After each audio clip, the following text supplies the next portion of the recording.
Hey guys, this is Joe with Sloppy Joe's Shred Shack, and today we're going to be taking a look at the EVH Bumblebee.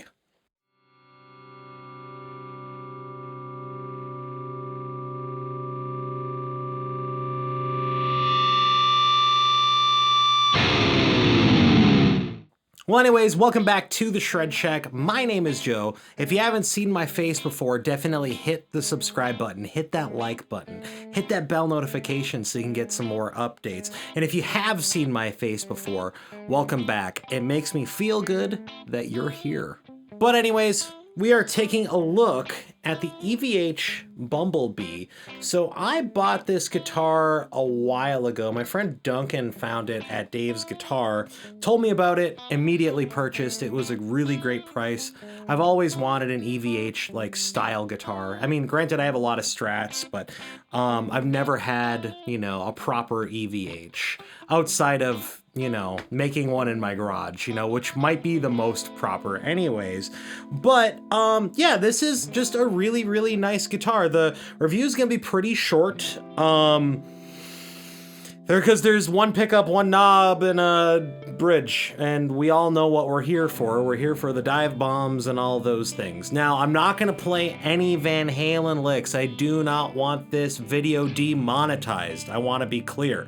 I don't want to, you know, offend the copyright gods, as it were. So, but yeah, let's, I'm just gonna kind of whip the specs out as I see them here. We got a 25.5-inch scale guitar. We have a Floyd Rose, it's an EVH branded Floyd Rose. I don't know if you can see that. We'll see if I can get that on the screen there. But it is an EVH branded Floyd Rose. I believe it's the equivalent of the 1000 series, if I'm not mistaken. There's just a single humbucker. I don't know the name of it. It's probably like Wolfgang or something silly like that. But it's super hot and it's really articulate, which is super cool. And then just one single knob here. And it's one of those like speed ones. I don't know what to call them, like low friction. Got 22 nickel frets. So that's, you know, pretty standard. It's a 12 to 16 radius on this neck. So it's a little bit more rounded up top and a little bit more flat at the bottom. So if you like doing the little shreddy duties, you know, you can do that on this. It is a one-piece maple neck with, I believe, from what I remember, there are carbon fiber rods in this, which is kind of becoming a Charvel standard now, which is awesome. And then this is a basswood body and with a really thick paint job on it. That's really it for the specs. My experience with this guitar has been good. When I got it in from Dave's Guitar, I did need to shim the neck though. That was something that me and Duncan did. Actually Duncan did, I just watched him do it. But yeah, just pulled the neck off, put a piece of paper right at the base of it, and screwed everything back on. And what happened was it allowed the neck to sit a little bit more like this, which allowed me to be able to bring the bridge up so I could get a little bit lower action. I require a really low action, I just always have. I don't know, it's been a preference thing for the last 20 years, so I'm not about to change now. So, but yeah, it's really nice. It's really, really well built. Yeah, there's really not much more that I can honestly say about it. It's just a good guitar. If you like Strats, great. If you like Strats with one pickup, even better. If you like to just dive bomb, this is in heaven. This is 1980s heaven right here. So, oh, I forgot to mention there is a D-Tuna on here, and I will kind of explain that right now that I think about it, because why not? There ain't much to talk about. So, something that I've noticed with the D-Tuna is that depending on how you have it set up, like if you engage it or disengage it, you are gonna have to do some like tuning in between, the very minor tuning. So I've seen like these videos of like dudes just like poof, pulling it out, pushing it back in, and it's like somehow in tune. I haven't had that ever happen, maybe once. So like I'll kind of show you right now. Like I'm just gonna put this in You know, so we got the so E major there. I'm gonna pull this out. And it's just, and you can hear it's just ever so slightly out of tune. Like, never just whip that thing out in the middle of a song, because it's never gonna be perfect. I've never had a situation where like it doesn't sound good. It doesn't sound bad. Like you could, but it's not perfect.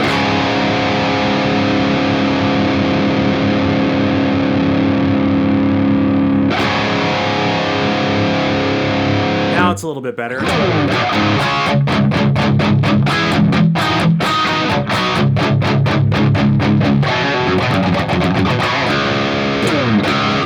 You know, it works in that case. So if you do pull on the D-Tuna, just expect to tune the guitar lightly. The YouTubers on the internet, I've noticed when it comes to describing this, are like, they pull it out and then they just keep playing, and I'm like, it doesn't sound good, dude. Like, stop doing that. It's not like, I mean, I get that it's like a gimmick, but like, don't make the gimmick defeat itself. Like, this is the one time that we can put a Floyd Rose or a locked tremolo system guitar into another tuning. Like, it doesn't need to be more than that. Like, put it in, pull the D-Tuna out, tune it up just slightly, and then you're good to go, you know? So just don't follow that weird gimmick, and don't get upset when you pull that D-Tuna thing out and the guitar isn't perfectly in tune. It's, I think, personally impossible to do it, because that's not what it was really designed for. It was just to be able to get it a whole step lower.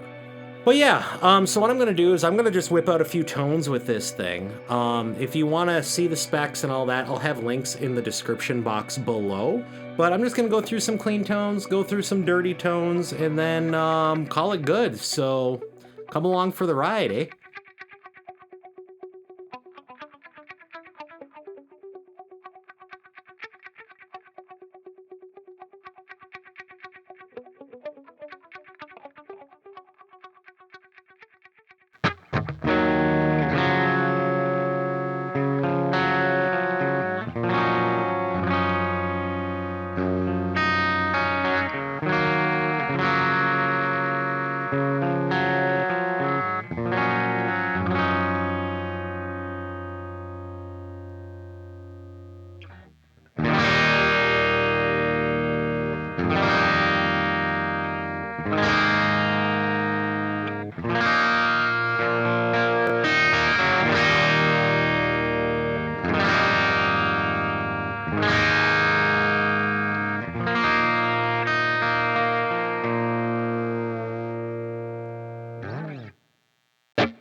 But anyways, that is the EVH Bumblebee in a nutshell.